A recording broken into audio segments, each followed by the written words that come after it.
Pierre Palmade a vu son existence basculer vendredi 10 février 2023, lorsqu'il s'est retrouvé impliqué dans un terrible accident. Ce jour-là, l'humoriste circulait au volant de sa Peugeot 3008 sur la route départementale 372 entre Melun et Damary-lès-Lys. Aux alentours de 18h45, il a violemment percuté une voiture arrivant dans la direction opposée, juste avant qu'un troisième véhicule ne s'encastre dans l'une des deux voitures déjà accidentées. Extirpé de son véhicule par les secours, Pierre Palmade a été rapidement transporté à l'hôpital par hélicoptère, où il fut admis en réanimation.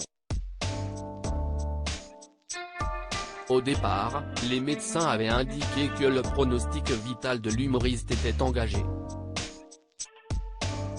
Finalement, ses proches ont révélé à l'AFP que ses jours ne sont plus en danger au lendemain de l'accident. Malheureusement, la femme enceinte percutée par le comédien au volant de sa voiture a perdu son bébé suite au choc. Également présent dans le véhicule de sa mère au moment de la collision, un enfant âgé de 6 ans n'est pas encore tiré d'affaire pour le moment. De son côté, le parquet de Melun a ouvert une enquête pour homicide et blessure involontaire ayant entraîné une incapacité totale de travail supérieure à 3 mois, par conducteur sous l'emprise de produits stupéfiants, car l'analyse toxicologique de Pierre Palmade a prouvé que l'acteur avait consommé de la cocaïne avant de prendre sa voiture. Jérémy, ancien amant de Pierre Palmade, en le côtoyant, je suis tombé dans certains excès. Afin de revenir sur cette affaire, Cyril Hanouna a convié sur le plateau de Touche pas à mon poste un ancien amant de l'humoriste lundi 13 février 2023.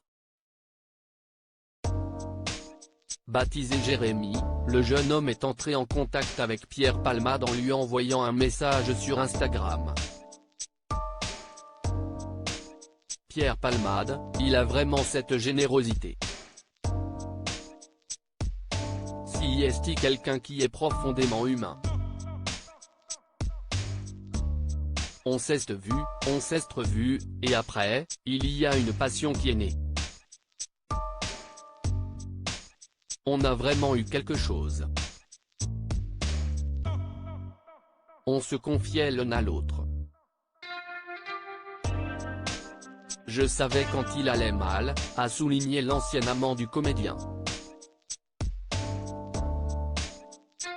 Jérémy a aussi précisé qu'ils ne vivaient pas ensemble, même s'ils se voyaient régulièrement.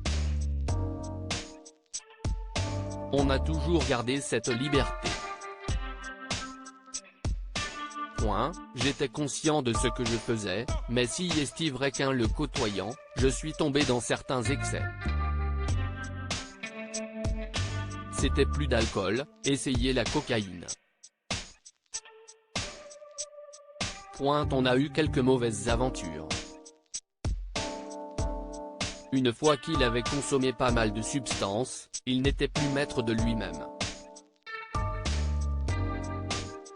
Si est-il quelque chose qui me faisait peur, a révélé l'ancien amant de Pierre Palmade.